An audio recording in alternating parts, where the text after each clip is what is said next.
12 ربیع الاول کے دن کیے جانے والے اعمال۔ بسم اللہ الرحمن الرحیم۔ السلام علیکم محترم ناظرین، آج کی اس ویڈیو میں ہم بات کریں گے 12 ربیع الاول کے دن کیے جانے والے نیک اعمال اور ان طریقوں کے بارے میں جن سے ہم حضور اکرم صلی اللہ علیہ وآلہ وسلم کی ولادت کی خوشی اور عقیدت کا اظہار کر سکتے ہیں۔ نمبر 1، درود و سلام کی کثرت۔ سب سے پہلا اور سب سے اہم عمل یہ ہے کہ ہم زیادہ سے زیادہ درود و سلام پڑھیں۔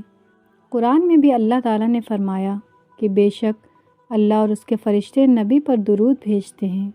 اے ایمان والوں، تم بھی ان پر درود و سلام بھیجا کرو۔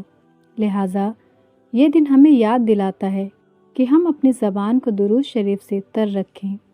نمبر 2، نبی صلی اللہ علیہ وآلہ وسلم کی سیرت کا بیان۔ اس دن مسلمان جلوسوں اور محفلوں میں جمع ہو کر نبی صلی اللہ علیہ وآلہ وسلم کی سیرت طیبہ کا ذکر کرتے ہیں۔ آپ صلی اللہ علیہ وآلہ وسلم کی ولادت، بچپن، جوانی، نبوت کے ادار اور اخلاق حسنہ پر بات کی جاتی ہے تاکہ لوگ اپنی زندگیوں کو سنوار سکیں۔ یہ ہمارے ایمان کی تازگی کا ذریعہ ہے کہ ہم نبی صلی اللہ علیہ وآلہ وسلم کو یاد کریں اور دوسروں کو بھی ان کی سیرت سے روشناس کرائیں۔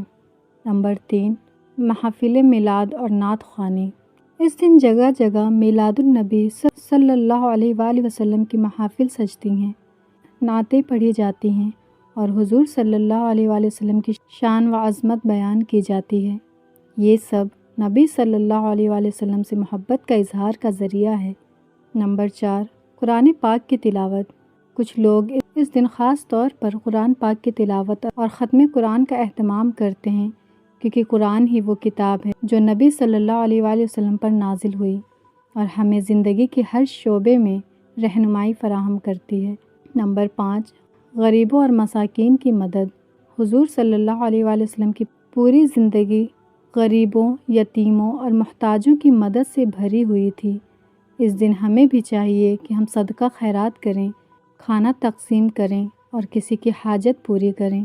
یہی عمل نبی صلی اللہ علیہ وآلہ وسلم کی سنت کے قریب ہے۔ نمبر 6، چراغاں اور سجاوٹ۔ کئی جگہوں پر مسلمان اپنے گھروں، مساجد اور گلیوں کو روشنیوں سے مزین کرتے ہیں۔ اگرچہ یہ ایک ظاہری اظہار ہے مگر اصل خوشی یہ ہے کہ ہم دلوں کو ایمان کی روشنی سے منور کریں۔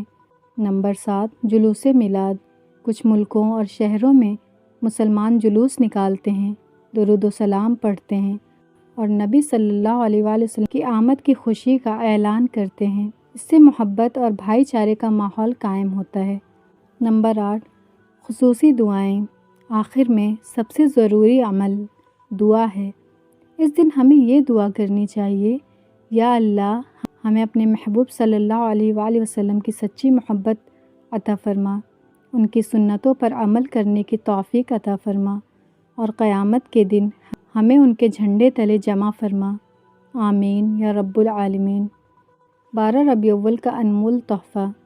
بسم اللہ الرحمن الرحیم 7 بار، یا اللہ 7 بار، یا رحمانو 7 بار، یا غفورو 7 بار، یا رحیمو 7 بار، یا حنانو 7 بار، یا منانو 7 بار، یا دیانو 7 بار، یا سبحانو 7 بار۔ جو کوئی اس دعا کو 12 ربیع الاول کو پڑھے گا سارا سال خوش رہے گا۔ تو نیت کر لیجئے کہ یہ انشاءاللہ عز و جل 12 ربیع الاول شریف کو یہ دعائیں پڑھیں گے۔ ناظرین، 12 ربیع الاول کا اصل پیغام یہ ہے کہ ہم حضور صلی اللہ علیہ وآلہ وسلم کی تعلیمات کو اپنی عملی زندگی میں شامل کریں۔ محض چراغاں یا جلوس ہی کافی نہیں، بلکہ اصل محبت یہ ہے کہ ہم ان کے اخلاق اور ان کی سنت اور ان کے طریقے کو اپنائیں۔ اگر آپ کو یہ ویڈیو پسند آئی تو اسے لائک اور شیئر ضرور کریں اور چینل کو سبسکرائب کرنا نہ بھولیں تاکہ مزید اسلامی ویڈیوز آپ تک پہنچتی رہے۔